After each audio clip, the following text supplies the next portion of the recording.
Bismillahirrahmanirrahim.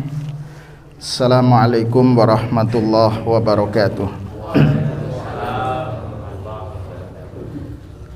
Alhamdulillahilladzi anzalal qur'ana hudan linnasi wa bayyinatin minal huda wal furqan. Asyhadu an la ilaha illallah wahdahu la syarikalah wa asyhadu anna nabiyyana Muhammadan abduhu wa rasuluhu la nabiyya ba'dah.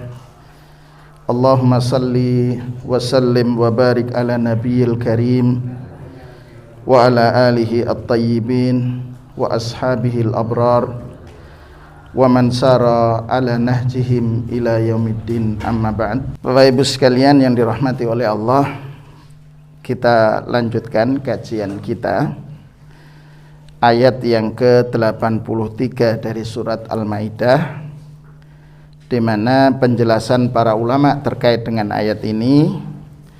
Qala muallif rahimahumullah, haula'i kan najasyi wa ashabih qulubuhum layyinah haitsu innahum yabkuna khusyu'an inda sima'i ma unzila minal Qur'an lima arafu annahu minal haq lima'rifatihim bima ja'a bihi Isa alaihi salam yaquluna ya rabbana amanna bima unzilta ala rasulil bima anzalta ala rasulika Muhammadin sallallahu alaihi wasallam faktubna ya rabbana ma'a ummati Muhammadin sallallahu alaihi wasallam allati takunu hujjatun 'alan nas yaumal qiyamah.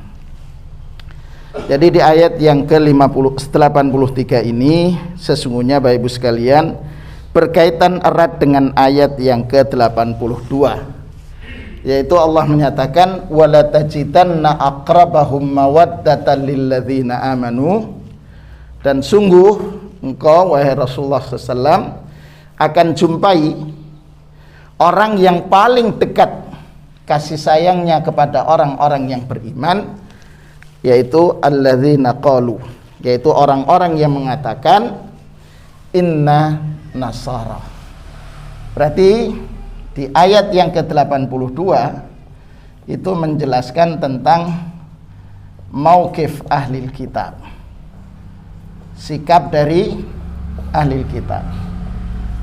Ada yang asyaddu, yang sangat permusuhannya, atau dalam bahasa Al-Quran asyaddun nasi adawah, asyaddu adawatan, yaitu permusuhannya sengit terhadap orang-orang yang beriman. Dan yang kedua aqrabahum mawaddatan, lebih dekat kasih sayangnya kepada alladzina amanu, kepada orang-orang yang beriman. Bapak Ibu sekalian, saya selalu mengingatkan iman itu tidak cukup ikrar, tidak cukup ikrar dengan lisan, tetapi di sana harus ada tasdik bil qalb, keyakinan, pembenaran dalam hati. Kenapa? Munafik ikrar dengan lisan, gitu. Bahkan munafik al-amal bil jawarih, gitu. Orang munafik itu mengamalkan sholat bersama Rasul kapan? Ketika di siang hari. Tapi untuk malam harinya mereka enggak, karena memang tidak diketahui. Artinya kalau malam hari itu tingkat absennya ya tinggi bagi mereka. Jadi yang dimaksudkan alladzina amanu, mereka yang mengikrarkan bahwa Allah sebagai Rabb, Allah yang mengatur, Allah yang memberi rizki, Allah yang berhak dimintai pertolongan, Allah yang menjadi tempat kita mengadu, Allah menjadi tempat kita meminta, Nggih. Ada sebuah lagu, bukan kuburan tempat engkau meminta, nggih. Nah, masih ingat nih, pokoknya yang sepuh-sepuh itu ingat insyaallah. Nggih. Ya. Kemudian meyakini juga bahwa Rasul sallallahu alaihi wasallam itu adalah Rasul terakhir. Ya. Jadi Nabiullah Muhammad SAW sebagai Rasul terakhir. Jadi kalau masih mengakui ada Rasul setelah atau Nabi setelah Rasulullah SAW, maka dia tidak dikatakan alladzina aman. Termasuk juga mengimani bahwa risalah Islam ini sempurna. Jadi risalah yang dibawa oleh Rasulullah SAW sempurna dan menyempurnakan risalah nabi-nabi sebelumnya.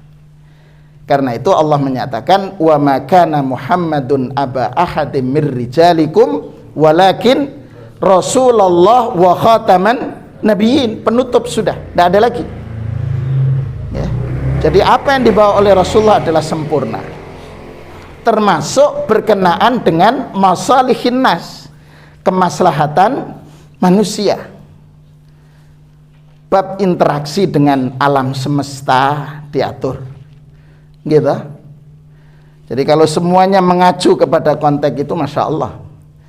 Ini nanti kalau jenengan cermati dalam buku Minhajul Muslim yang ditulis oleh Syekh Abu Bakar Jabil Jazairi, itu ada pembahasan al-adab ma'al khalq, etika berinteraksi dengan ciptaan Allah yang lain, termasuk dengan alam semesta dan lingkungan.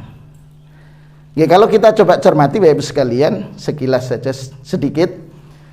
Sekarang kalau jangan cermati, produksi sampah rumah tangga itu sangat besar. Nggih. Kemudian banyak masyarakat yang kemudian pokoknya di situ ada tanah kosong, dilewati, diletakkan, nggih, dibuang. Kadang dibuang di saluran air, sungai, sudah. Yang penting dia aman di rumahnya. Itu mereka orang-orang yang berpikiran ananiyah. Kalau dalam bahasa ananiyah itu adalah individualistis. Yang penting saya aman, egois, begitu. Orang lain terserah, gitu. Ini sambil kerja tiba-tiba diletakkan, gitu. Nah, ini termasuk orang-orang yang etika terhadap alam semesta tidak baik. Kenapa? Karena dia hanya berpikir untuk diri sendiri. Dalam? Oh, Kartiman. Nah, padahal dalam Islam mengatur jangan sampai kemudian menjadi sebab kepada orang lain. Berteduh saja di tempat yang di situ teduh itu tidak boleh orang buang air di situ, gitu. Baik buang air kecil apalagi buang air besar. Tapi yang terjadi ketika dalam perjalanan berhenti asal saja di situ, gitu. Nah, itu berarti mereka belum mengerti tentang etika berinteraksi dengan alam semesta. Makanya memang perlu terus melakukan telaah. Jadi mengimani juga. Jadi iman itu sekali lagi tidak cukup dengan lisan, tetapi harus diyakini menjadi sebuah keyakinan. Gitu. Sekarang kan lagi marak itu ada lembaga pendidikan yang dikelola oleh atau lembaga pemerintah pendidikan yang milik pemerintah, kemudian inisiatif dari para praktisi, para pelaksana, guru dan lainnya agar memakai yang menutup aurat. Ini sudah dikatakan dengan istilah intoleran, begitu. Gitu. Itu mestinya berpikirnya adalah kemaslahatan semua. Kan begitu. Jadi ketika guru misalnya memberikan ajakan seruan pakai pakaiannya, kalau dia tidak mau jilbaban karena memang berbeda keyakinan, ya pakaiannya di bawah lutut, jangan di atas lutut, gitu kan. Itu kan bagian. Nah, ketika kemudian orang pakai di atas lutut dengan pakaian yang sangat minim, itulah yang dikatakan toleran. Ini kan cara berpikir yang tidak benar, Pak. Begitu. Apalagi kalau yang menyatakan diri sebagai muslim, begitu. Jadi kalau dia menyatakan saya muslim, wah itu ada masalah dari sisi keislamannya. Bagaimana tidak tergerak untuk al-amru bil ma'ruf wan nahyu anil munkar? Padahal khairiyatul ummah, umat ini tetap berada dalam kebaikannya kapan? Ketika ada proses amar ma'ruf nahi munkar, mengajak. Jangan sampai kemudian memunculkan masalah baru. Nah, Allah menyatakan bahwa sikap ahlul kitab itu ada yang sangat memusuhi terhadap orang-orang yang beriman, tetapi ada aqrabuhum mawaddatan lilladzina amanu. Siapa mereka? Mereka yang mengatakan inna nasara. Kenapa? Dzalika bi anna minhum qissisina wa ruhban. Kita ingat, jadi di sini ada ruhban. Ya, ada qissisin. Ya, qisisin itu ya tokoh agama, ruhban ahli ibadah. Ya. Kita lihat ketika perjalanan hidup Rasul sallallahu alaihi wasallam, apalagi sekarang di bulan Muharram, gitu, peristiwa hijrah, gitu. Apa itu? Kita ingat ketika Rasulullah SAW di usia 12 tahun melakukan perjalanan bersama pamannya untuk diajari dagang. Kan ke Syam ini dalam rangka belajar dagang, gitu, belajar kemandirian, mandiri secara ekonomi. Kalau saya bahasanya belajar ekspor impor. Karena Rasulullah dari Mekah. Mekah itu saat ini ya berada di wilayah Saudi Arabia. Syam ini kan meliputi Urdun, Yordan, Filistin, Suria. 3 negara Syam itu. Berarti usia 12 tahun itu sudah diajari kemandirian secara ekonomi dan itu ekspor impor. Berarti kita belajar mengajarkan kepada anak kita juga tentang kemandirian. Itu sudah mulai mempersiapkan. Berarti di sini kalau bahasa sekarang ya skill, kemampuan bisnis itu sudah mulai diajarkan meskipun masih tahap pembelajaran. Yang penting melok sewes, kan ngeten bahasa kita. Itu. Magang lah. Kapan itu? Ya waktu liburan sekolah. Selama ini orang tua, mohon maaf pada umumnya, liburan sekolah adalah untuk rekreasi. Rekreasi itu berarti menghabiskan, gitu. Menghabiskan tabungan, menghabiskan macam-macam. Di tempat rekreasi senang, ketika sampai di rumah sudah lelah, akhirnya agak sering emosi. Kenapa? Tabungannya semakin menipis. Jadi kita belajarnya begitu. Rasulullah SAW usia 12 tahun sudah diajari bisnis. Sehingga ketika usia 25 tahun beliau sudah menjadi seorang tajir, pedagang tanpa modal. Gitu. Kenapa? Karena di sini milik Khadijah radhiyallahu anha. Saudagar. Inilah yang kemudian diistilahkan dengan mudharabah. Bagi hasil, Pak. Modal itu dari Khadijah, full modal keseluruhan.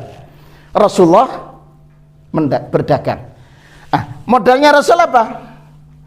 Kepercayaan, trust kalau bahasa sekarang. Kejujuran, as-sidqu. Ya, kepercayaan. Tanpa modal apa-apa kecuali modal kepercayaan, dan kepercayaan ini mahal, Pak. Gitu, sukses usia 25 tahun. Karena itu usia 40 tahun beliau sudah dakwah. Berarti ini sudah selesai, free finansial. Sudah selesai, Pak. Urusan keuangan itu selesai. Mestinya. Jadi mulai usia 40 tahun sampai usia 63 tahun beliau wafat, menghabiskan seluruh waktunya untuk menegakkan agama Allah. Inilah yang mestinya yang kita tanamkan kepada putra-putri kita, bahwa harus ada masa tertentu selesai, kemudian menghabiskan waktunya untuk menegakkan agama Allah, mencurahkan waktu di situ. Kalau seorang dokter menghabiskan waktunya, di satu sisi ada pendapatan, di sini adalah khidmah untuk kaum duafa. Khidmah untuk apa? Menyelamatkan mereka dari sisi gerakan irtidadiyah, gerakan pemurtadan. Begitu. Nah, kita para orang tua terkadang masih belum berpikir menyiapkan generasi kita seperti ini. Kenapa? Karena pelajaran kita tentang sejarah Rasul terbatas kepada peristiwa-peristiwa terjadi. Coba jenengan cermati, usia berapa tahun lagunya itu, anak-anak itu 12 Rabiul Awal dilahirkan, usia ini disusui oleh Halimah, kan itu terus di lagu itu enggak? Ada yang ingat? Ibu-ibu maksudnya ingat dalam pripun Pak? Emot jenengan? Tidak apa-apa, ini kan supaya mengingatkan gitu. Liriknya betul. Itu yang kita senandungkan saat ini, itu hanya saja. Telaah terhadap sejarahnya belum maksimal. Di usia 12 tahun inilah ketika proses perjalanan ke Syam, Rasulullah bertemu dengan pendeta namanya Buhairah. Gitu, Buhairah. Ini yang dimaksudkan kisisin waruh Buhairah menyampaikan kepada pamannya Abu Thalib, anna hadzal rajul lahu sya'nun 'azim. Anak ini, orang ini ada punya kedudukan yang besar. Kalau Anda Yahudi mengetahui, dia akan membunuhnya. Jadi sudah diingatkan. Akhirnya Rasulullah bersama pamannya kembali ke Mekah, tidak jadi melakukan aktivitas dagang. Begitu Pak. Ini Rasulullah SAW. Kemudian berikutnya kita bisa menjumpai ketika peristiwa di Gua Hira, Rasulullah SAW menyatakan kepada Khadijah radhiyallahu anha, turun dari Gua Hira, dia mengatakan, laqad khasyitu ala nafsi, saya mengkhawatirkan keselamatan diriku, menceritakan kejadian yang beliau alami di Gua Hira. Kemudian Khadijah radhiyallahu anha mengatakan, kalla wallah la yuhzika Allahu abada, demi Allah, Allah tidak akan menghinakanmu. Disebutkan kebaikannya, dan kemudian diajaklah bertemu dengan Waraqah ibn Naufal. Siapa di saat ini? Ahli Injil dan ahli Taurat. Sampai bahkan Waraqah mengatakan, kalau seandainya saat itu saya hidup, saya masih hidup, saya akan la ansuruka nasran mu'azzara, saya akan membantu apa yang engkau lakukan sampai engkau memperoleh kemenangan. Kemudian Rasulullah mengatakan, amukhrijiyu qaumi, apakah aku akan diusir oleh kaumku? Kata Waraqah, tidaklah seorang yang membawa risalah seperti yang dibawa Musa alaihissalam kecuali dia akan diusir oleh kaumnya. Ini Waraqah.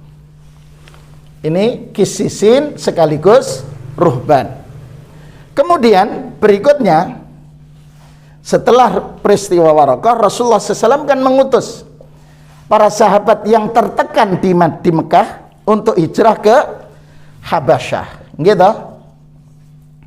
Habasyah saat ini Ethiopia, nggih.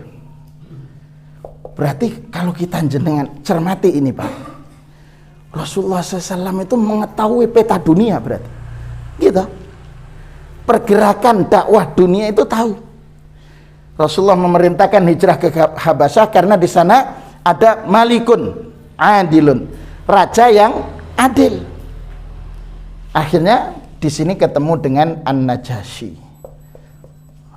Najasyi ini menyatakan diri masuk Islam ketika menghadirkan dialog di antara para pendeta dan tokohnya yang ada di situ. Inilah yang kata Imam Al-Qurtubi rahimahullah ketika mengatakan menjelaskan wa idza sami'u ma unzila ilar rasuli tara a'yunahum tafidhu minad dam'i. Penjelasannya wa ayyu sababin yahulu bainana wa nggih betul. Haula'i kan najasi, mereka ini najasi. Wa idza sami'u, mereka para kisisin wa ruhban, ya, ketika mendengar ma unzila ilar rasul, dibacakan apa yang diturunkan oleh Allah kepada Rasul, berarti di sini apa? Diturunkan Al-Qur'an. Dibacakan ayat-ayat Al-Qur'an, tara a'yunahum. Engkau lihat wahai Rasulullah SAW, mata-mata mereka tafidu minad dam'i. Jadi brebes mili, ngatalah bahasa Jawanya, nggih. Meneteskan air mata. Mimma arafu minal haq. Dengan sebab mereka mengetahui kebenaran itu. Jadi para ruhban wa kisisin saat itu mendengar Al-Qur'an, meneteskan air mata. Kita ini ndak, Pak, Mas ya. Nggih. Kita ndak. Kadang ndak tergerak. Tapi giliran mendengarkan cerita itu bisa nangis. Nggih. Dibacakan Al-Qur'an boten. Inilah barangkali kita perlu mengasah hati kita. Mungkin ma yahulu, ada sesuatu yang menghalangi sehingga kita tidak bisa mencermati. Ketika mendengarkan Al-Quran tidak terpengaruh. Padahal perintah Al-Quran itu kan perlu untuk tadabbur, ya. Ya, afala yatadabbaruna Al-Quran. Makanya disinilah yang kita harus melatih, mentadaburi kenapa mereka bisa. Bahkan dibacakan ayat azab aja biasa juga kita kadang, gitu. Tapi ketika mendengar ada anak nyanyi, yang kemudian di situ lagunya itu sendu, nggih. Napa sendu? Nggih. Oh ya, terharu, masya Allah, bisa nangis. Itu dengan lagu. Dibacakan Quran boten. Ya karena enggak ngerti artinya. Lah, di situ loh kenapa nangis. Nggih, di sinilah Bapak Ibu sekalian. Betul, Pak. Memang. Nggih toh. Tapi ketika kita ke Mekah, nggih, ke Mekah, kemudian mendengarkan imam masjid Sudais, kemudian Su'ud Surem membaca, kemudian yang membaca ya ta'athar bil Quran, merasakan begitu getaran Al-Quran, sesungguhnya kita pun juga bisa ikut, gitu. Kenapa? Padahal kita tidak tahu juga kadang maknanya, gitu. Karena yang membaca itu menghayati. Kita terkadang lebih fokus memperbaiki suara, nggih. Atau terkadang lagunya menyesuaikan, atau suara kita mengikuti, tidak mengikuti kaidah tajwidnya. Yang penting dikira enak rasa yang didengar. Nah, padahal kita juga diperintahkan memperbagus bacaan Quran. Kata Rasulullah, man lam yataghanna bil Quran falaysa minna. Siapa yang tidak memperbagus kualitas bacaan Qur'annya, maka bukan golongan kami. Jadi di situ Bapak Ibu sekalian. Jadi tara a'yunahum tafidu minad dam'i mimma arafu minal haq. Seperti yang dialami oleh Najasyi. Apa yang mereka katakan? Yaquluna rabbana amanna. Coba Pak. Dia dengan tegas mengatakan, mereka mengatakan, ya Allah, Tuhan kami beriman. Amanna. Iman dengan ikrar, tasdik, dan dibuktikan dengan amal. Faktubna ma'asyahidin. Catatkanlah kami ya Allah bersama orang-orang yang sudah bersaksi di kalangan salihin. Ya. Kemudian ini menjadi alasannya. Wa ma lana la nu'minu billah wa ma ja'ana minal haq.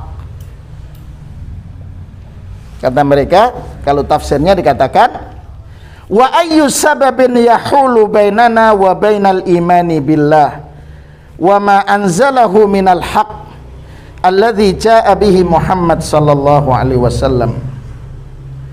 Jadi kata mereka, tidak ada yang menjadi sebab menghalangi kami untuk beriman. Kenapa? Karena mereka tahu bahwa itu datangnya dari Allah dan kebenaran. Tidak ada yang menghalangi kami untuk beriman dengan beriman kepada Allah dan yang di bawah yang datang kepada kami berupa kebenaran. Jadi mereka itu ketika mendengar langsung amanna. Tidak tawar-menawar, Pak. Yeah. Sama dengan yang terjadi kepada para pelaku sihir, gitu. Pelaku sihir ketika berhadapan dengan Nabiullah Musa alaihissalam. Ketika kemudian sihir mereka, Nabi Musa melemparkan tongkatnya atas perintah Allah, kemudian menelan ular-ular yang dimunculkan oleh tukang sihir itu, mereka langsung bersujud. Amanna bi Rabbi Musa. Kami beriman dengan Tuhan Musa. Meskipun saat itu diancam, enggak, karena yang di bawah Musa ini adalah kebenaran. Begitu, Pak. Amanna. Bahkan apa mereka mengatakan? Wa natma'u ayyudkhilana rabbuna ma'al qaumis salihin. Kami ingin, tomak. Tomak itu keinginan kuat. Nggih, kalau bahasa kita tamak, nggih. Cuman tamak ini di bahasa kita beralih menjadi makna negatif. Dalam rakus. Terus geragas. Yes. Tamak. Padahal makna aslinya adalah makna kebenaran, gitu. Maknanya mana positif. Wanat mau, gitu. Ayyudkhilana. Kami berkeinginan kuat. Artinya harapan besar, berharap banget untuk dimasukkan oleh Allah bersama orang-orang saleh. Ini kalau dalam istilah bahasa Indonesia ini apa? Dari makna positif beralih ke makna negatif. Konotasi dan denotasi. Pun jenengan masih tuh. Guru bahasa Indonesia jenengan. Iya. Konotasi dan denotasi, nggih. Masya Allah. Saya lupa itu. Padahal lebih muda. Berarti masih nyantol. Atau mungkin karena bahasa Indonesianya belajarnya sebentar dulu, nggih. Kan hanya SD sama SMP saja, Pak. Jangan sampai kuliah ya, Bu, nggih. Guru bahasa Indonesia. Nggih. Setelah itu bahasa Arab tok gitu. Nggih. Jadi dari makna positif berubah makna negatif, padahal makna sesungguhnya adalah ke arah positif. Jadi cita-cita besar mereka setelah beriman dari kalangan kisisin dan ruhban itu apa? Ya, dimasukkan oleh Allah bersama orang-orang saleh. Karena itu kata Allah, fa'atsabahumullahu bima qalu. Allah membalas mereka dengan apa yang mereka sampaikan. Menyampaikan secara lisan, tapi penyampaiannya itu sudah mendarah daging menjadi sebuah keyakinan. Allah membalas dengan apa yang mereka katakan ketika mereka menyatakan iman dan ingin dimasukkan oleh Allah ke surga. Berarti mimpi besar. Mimpi besarnya masuk surga bersama orang-orang saleh. Fa'atsabahumullahu bima qalu. Allah balas balasan mereka sesuai dengan apa yang mereka katakan, apa yang inginkan. Apa balasannya? Jannatin tajri min tahtihal anhar. Surga. Khalidina fiha. Wa dzalika jazaa'ul muhsinin. Itulah balasan orang yang berbuat ihsan. Jadi Masya Allah, dengan sebab mereka menyatakan iman, langsung mendapatkan balasan. Banyak di antara sahabat kan, ada yang masuk Islam pada saat peristiwa perang Badar. Itu ada musyrikin datang. melihat pertempuran yang tidak seimbang dari sisi kekuatan. Rasulullah dengan pasukan antara 313 sampai 319, sedang musuh 1000 orang lebih. 1000 orang. Dengan peralatan yang lengkap, sedang Rasulullah dan para sahabat ala kadarnya. Muncullah Pak, sisi kemanusiaan muncul. Saya bantu, saya ingin bantu engkau. Kata Rasulullah, la nasta'inu bi musyrik. Kami tidak meminta tolong dan tidak akan meminta bantuan orang yang musyrik, tidak beriman. Setelah itu kalau begitu saya beriman, mengucapkan syahadat, terima, berperang, gugur sebagai syuhada. Wah, jadi surga sudah. Tidak pernah sholat gitu, langsung gugur Pak, saking mereka meyakininya kebenaran itu. Begitu, itu yang membedakan. Jadi fa'athabuhumullah.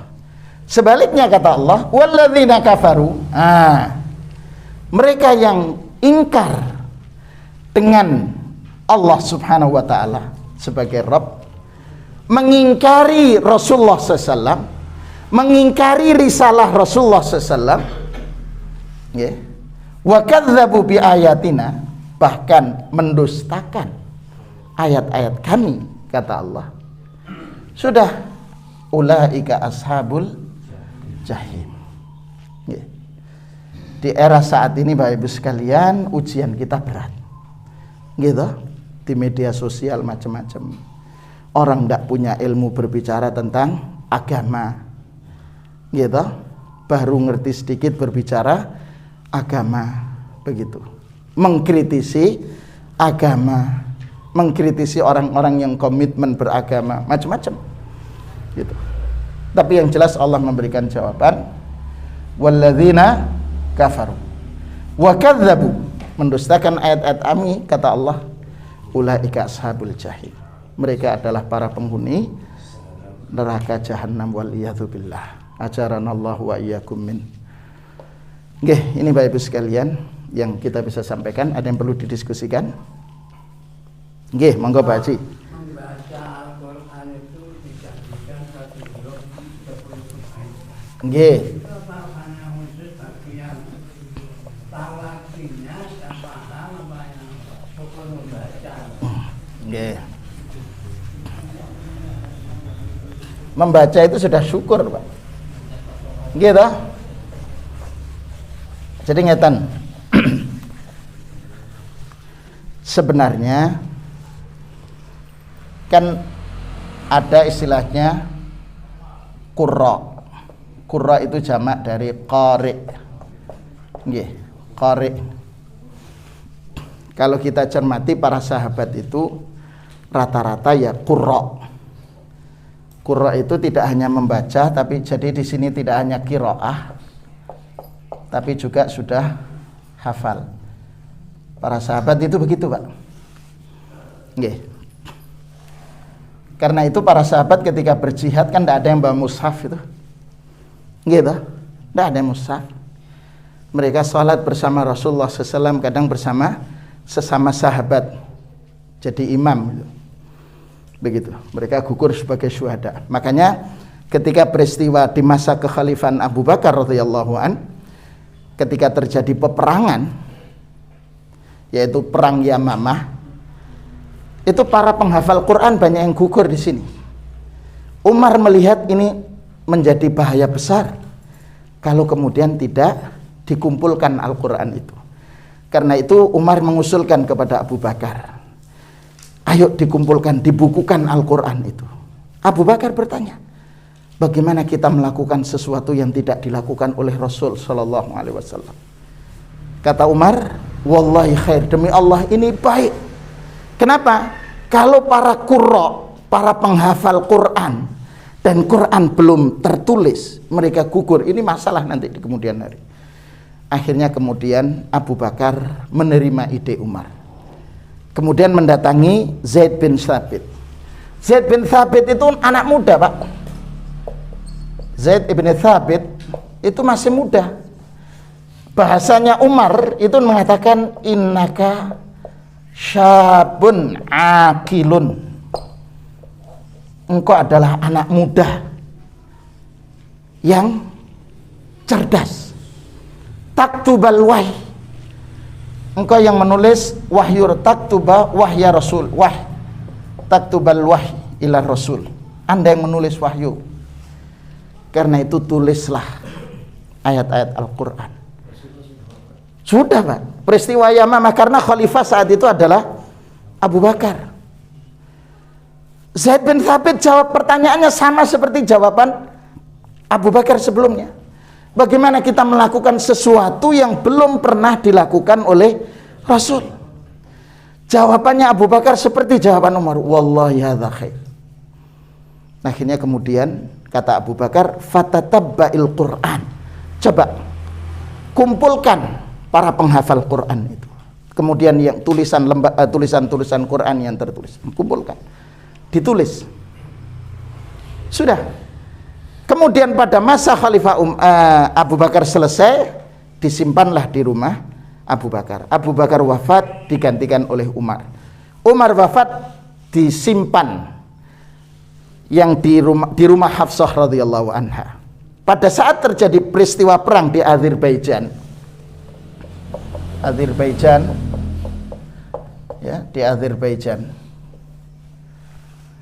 terjadi peperangan di masa Khalifah Utsman bin Affan.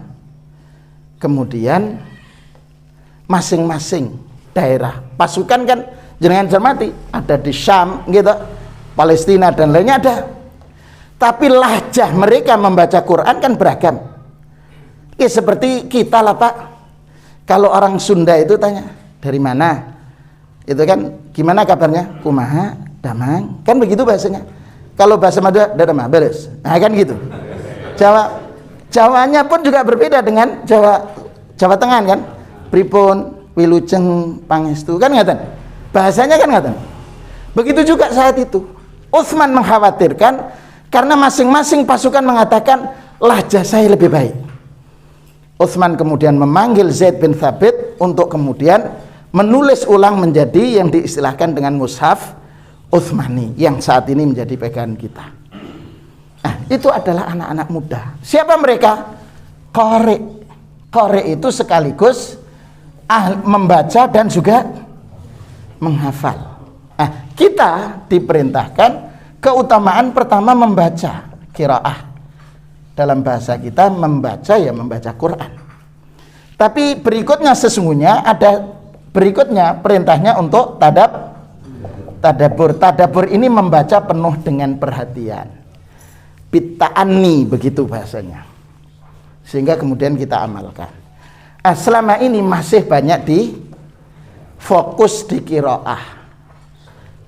Termasuk dari sisi memperbagus bacaan. Kesini ya, makanya Bapak Ibu sekalian, kalau saya mengajak kepada jenengan semua, kalau kita punya anak sekarang itu hafal Quran, jangan berhenti di situ. Bagaimana kemudian anak kita menjadi ahli tafsir? Begitu arahnya, mentadabbur Quran, ahli tafsir. Saya terus terang jenengan, ada satu buku yang ditulis oleh anak muda namanya Mas Huda rahimahullah, sudah meninggal beliau. Dia masuk pesantren Pak di Ma'had Ali di Bangil saat itu, belajar dari keluarga tidak mampu, sehingga siangnya dia kerja, bahkan kerja jadi kuli. Kemudian malam hari ikut pembelajaran di pesantren, masuk perpustakaan. Terus selesai membaca perpustakaan berkenaan dengan kata-kata yang mufradat dalam Quran, kemudian ke Persis Bandung, ke beberapa tempat menulis buku. Setelah menulis beliau wafat, dicetak oleh Pustaka Al-Kautsar. Itu luar biasa Pak, anak muda gitu. Maksud saya begini, jadi menjawab pertanyaan Pak Haji Tamyiz, tidak hanya membaca, berikutnya harus ada proses tadabbur. Bagaimana caranya? Sekarang terjemahan sudah banyak gitu, tafsir terjemahan sudah banyak, cuman memang kemampuan kita kan beragam gitu. Ada yang baca tok, ya belum tentu.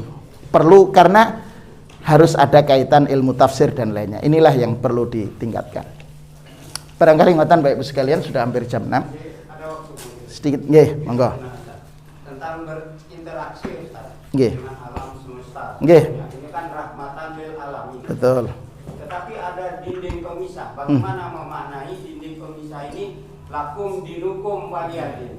Nggih. Nah, ini bagaimana penjabarannya? Oh, nggih. Secara rahmatan lil alamin seluruh. Kan begitu. Ya, kita melihat begini aja sedikit sekilas barangkali. Ketika Tariq bin